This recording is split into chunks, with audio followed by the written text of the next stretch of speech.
I mean, it's scary because I feel like we haven't appreciated him as much as we should as a collective base. Who the hell ain't Where's appreciating LeBron? where's my cap? Where's my blue cap? Collective. How are you I'm gonna no cap right no. now? It ain't no cap. What I'm more not do you talking want about for the us. man?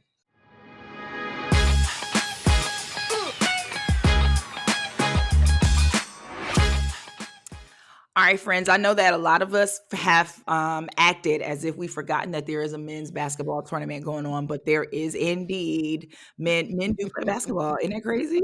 I didn't know that. No, You said we were acting. I'm not acting. We're not as involved. But you know why we're not paying attention because we just kind of feel that UConn is going to dominate on the men's side. But I've got to give some love to Alabama. Nobody saw Alabama getting to this point. I think that is a great story. We think of Alabama as the football school. We saw them play earlier in the college football playoffs. So you've got to feel good if you're Alabama that both your football program and now your men's basketball program has made it to the Final Four. First time in school history. That says a lot. Also, shout out to Purdue. And I'm going to tell you why I'm shouting out Purdue, because the Big Ten let me down every single tournament. They are always the schools that have 10 people represented, the conference that has 10 people represented in the daggone tournament. And by the time we get to Final Four, all of them lost in the Sweet 16. I'm just like, what is every single year? So Purdue, thank you for holding it down for the Big Ten. Zach Edey is probably about the only guy that we know from the men's tournament, because we know that he's probably going to be the one going to the NBA. Everybody else, honey, put your name on the list. We're going to read about you and Google about you once this is over. Okay. But at any rate, UConn, Alabama, NC State, DJ Burns, he has really been the dude that has put the team on his back. He's put everybody on notice. And quite honestly, I just like the fact that he talks shit on the side. Like, he ain't even on the sideline. He's on the court, running his mouth, telling Duke fans they're about to go home. Shari, what in the world when we look at the men's tournament, what stands out to you, and who do you have playing in the national championship? One of the things that stand out to me is swag. And that's what we get from NC State. So, again, we talk about storylines. They're a great one. And then you can trace this right back to Jimmy V, which is another powerful story. Yep. So with that in mind, I really want to see NC State do it. Just for that reason alone. Like, I'm totally invested in them from a cultural standpoint and just what it took for them to get here. That is a true Cinderella story. So anytime I see a Cinderella story I can get behind, I'm getting behind NC State. But I'm also a realist. I think Connecticut, for me, it's not even worth talking about the Final Four. Connecticut's going to win the national championship. They just look, I haven't seen a team this dominant this late into the tournament. And I felt so confident about it in quite some time. They're just clicking on all cylinders. Any team is beatable in any given night, but I'm just not clear on what it would take to beat this team. They're playing with such confidence and consistency. They're so well coached. So I really think they're gonna take it all this year. But I think teams like Purdue, teams like NC State, teams like Alabama have made this a more exciting tournament because a lot of people weren't expecting some of them to be here. So Connecticut for me, but NC State, honorable mention. If they can make it happen, that'd be great.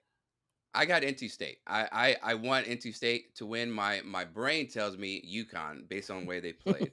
But my heart is saying, nah. This is the first time in the Final Four since 1983. We know what happened when NC State went to the Final Four that year, Jimmy V and all that. I just love the story, as you guys are saying.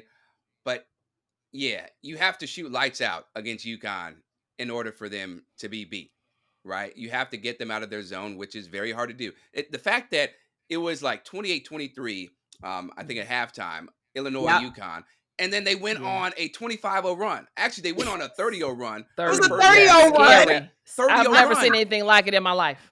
I kept shrugs. The shrug is back. How do you score 30 straight points, sir? I don't understand it. It was ridiculous because I was watching the UConn Duke game, right? And that was a struggle fest. And I had the multi-view screen. And I kept looking, okay, it's a close game. They're not scoring a lot. And then every time I look back, I was like, wait, why does Illinois have the same amount of points as they did 5 minutes ago? And then it just kept going and going. Something was wrong? You thought something was wrong with the score thing? I did. I was like, hold up. I know this ain't right. But they just have so many offensive weapons. You thought your Roku TV went out. Lord have mercy. He over here questioning. He about to question CBS. Like, excuse me. Right. What's wrong with you? They are. No, for real, though. They are a juggernaut. Donovan Clingan, Stephon Castle, Tristan Newton, Cam Spencer, all these guys, Alex Caravan. They are so well coached. The cuts that they make, the offense that Dan Hurley runs.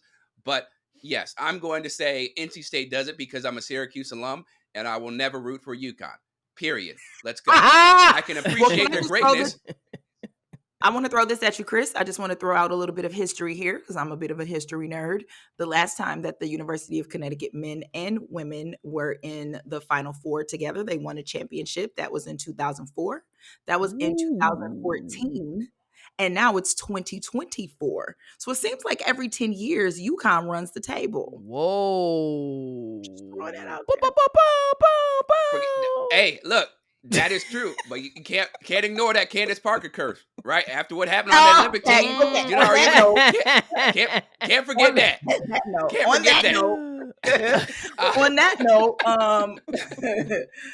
On that note, Chris, I want us to talk about people who could be close to retirement, because some say that Candace Parker could be close to retirement.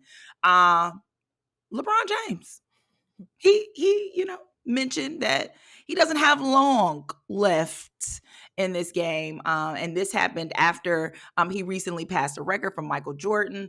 And I would love for LeBron to sit his ass down. I mean, that's just the Pistons fan in me will always look at that man as a Cavalier. I don't care what team he plays for. I don't care what uniform he puts on. Respect him. Respect what he does in the community. But you're a Cavalier forever, buddy. Sit your ass down. But Chris, what do you think about the idea of LeBron James retiring? I mean, it's scary because I feel like we haven't appreciated him as much as we should as a collective base. Who the hell is LeBron? Where's my blue cap? How are you gonna cap right now? It ain't no cap. What more do you want for the man? I'm not talking about us. We appreciate him. We give him his glory. We give him his praise. We give him respect. But a lot of people try to shit on this man day in and day out. They're sick of him, and you know what? Go ahead, because I ain't about to be bullied by y'all. I ain't about to be bullied by y'all. You will not. We will never bully you. We would never. We're anti-bullying. We never would do that. Ever, okay. Chris. I don't know who these people are that are spending their time ensuring that LeBron James doesn't get any more attention. God forbid. I'm unaware of these people. Don't confuse attention with appreciation. Let me say that again. I think he gets an exuberant amount of attention and appreciation. Okay. I think this generation adorns him. I think he's King James, all these concepts. I'm just unclear. I guess I can try to relent to your opinion, but I don't align. I think that LeBron James can stay as long as he would like, because that's what he's going to do anyway. I'm more confused about the fact that the man drops 40 and this is what you're asking him in the locker room. Why now? Why is this a question to ask right now? I think that's a little off-putting. Like, to your point, now I can see. Why don't you just celebrate? Why are we talking about the man not playing anymore after he just turned up? That part I get, Chris. But overall, I feel like LeBron James has gotten an exuberant amount of praise and celebratory opportunities during his tenure. But again, that is my opinion. I understand that yours is different, and I respect yours as well.